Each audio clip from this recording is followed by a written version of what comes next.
دو محرم الحرام کے واقعات۔ شیخ مفید کی روایت کے مطابق سید الشہداء امام حسین علیہ السلام کا کربلا میں داخلہ بروز جمعرات 2 محرم الحرام سن 61 ہجری کو ہوا۔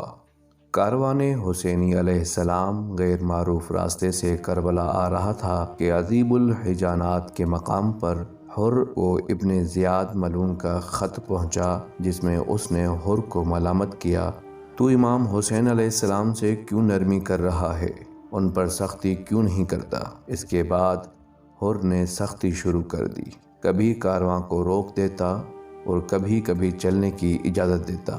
یوں یہ کارواں بے آب و گیاہ بیاباں میں پہنچ گیا۔ حر نے کارواں اس وادی میں روک لیا۔ جب خامس علیہ علیہ السلام کا گھوڑا اس وادی میں پہنچا تو قدم آگے نہ بڑھایا، اگرچہ امام حسین علیہ السلام نے گھوڑے کو آگے چلنے کے لیے ہانکا، لیکن گھوڑا ایک قدم بھی نہ بڑھا۔ امام علیہ السلام نے گھوڑا تبدیل کیا تو وہ بھی آگے نہ بڑھا، حتیٰ کہ امام حسین علیہ السلام نے 6 گھوڑے تبدیل کیے، کسی نے بھی قدم آگے نہ بڑھائے۔ امام علیہ السلام نے اصحاب سے پوچھا، یہ کون سی سرزمین ہے؟ عرض کیا، اسے کربلا کہتے ہیں۔ اس وقت امام حسین علیہ السلام نے فرمایا، اللہ کی قسم، کرب و بلا والی یہی زمین ہے جہاں دکھ اور مصیبتیں ہوں گی۔ اللہ کی قسم، ہمارے جوان یہیں مارے جائیں گے۔ اللہ کی قسم، ہماری عورتیں یہیں بیوہ ہوں گی۔ اللہ کی قسم، ہمارے چھوٹے چھوٹے بچوں کو یہیں ذبح کیا جائے گا۔ اللہ کی قسم، ہماری حرمت اور تعظیم کا پردہ یہیں اترے گا۔ پس میرے جوان مردوں اور شرفاء کے وارثوں، یہاں اتر آؤ، کیونکہ یہی ہماری قبروں کا مقام ہے۔ پھر امام حسین علیہ السلام گھوڑے سے اترے۔ جو ہی امام علیہ السلام کے قدم اس زمین کربلا پر پڑے تو خاک کربلا کا رنگ زرد پڑ گیا اور کچھ غبار اڑا جو امام حسین علیہ السلام کے چہرے مبارک پر اور بالوں پر بیٹھ گیا۔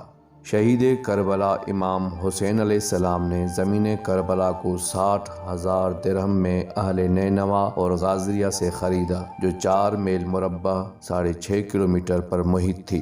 جناب سیدہ زینب سلام اللہ علیہا امام حسین علیہ السلام کی خدمت میں آئیں اور عرض کیا، یہ وادی بہت وحشتناک اور دردناک اور ہولناک ہے۔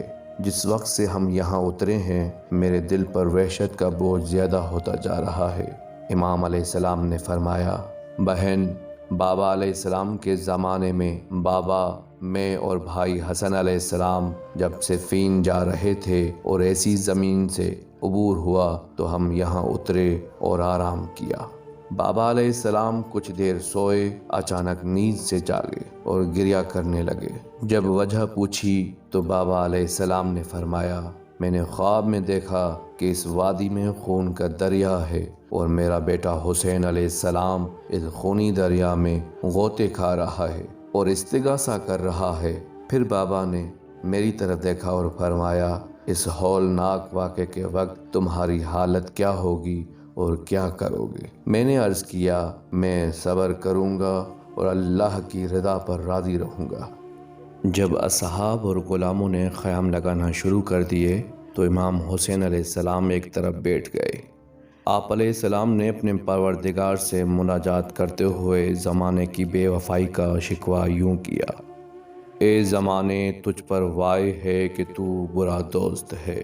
صبح اور شام میں حق کے طالبوں اور اپنے دوستوں کو قتل کر دیا ہے۔ پس تمام امور اللہ کے حوالے ہیں اور ہر زندہ اس کی طرف جانے والا ہے۔ جب جناب زینب سلام اللہ علیہ السلام نے یہ سنا تو بھائی سے عرض کیا، بھائی، ایسی باتیں تو وہ کرتا ہے جسے اپنے قتل کا یقین ہو جائے۔ امام حسین علیہ السلام نے فرمایا، ہاں بہن، مجھے یقین ہے۔ جناب زینب کبریٰ سلام اللہ علیہا نے عرض کیا، ہاں، یہ کتنی بڑی مصیبت ہے کہ حسین علیہ السلام اپنی موت کی خبر مجھے دے رہے ہیں۔ انا للہ و انا الیہ راجعون۔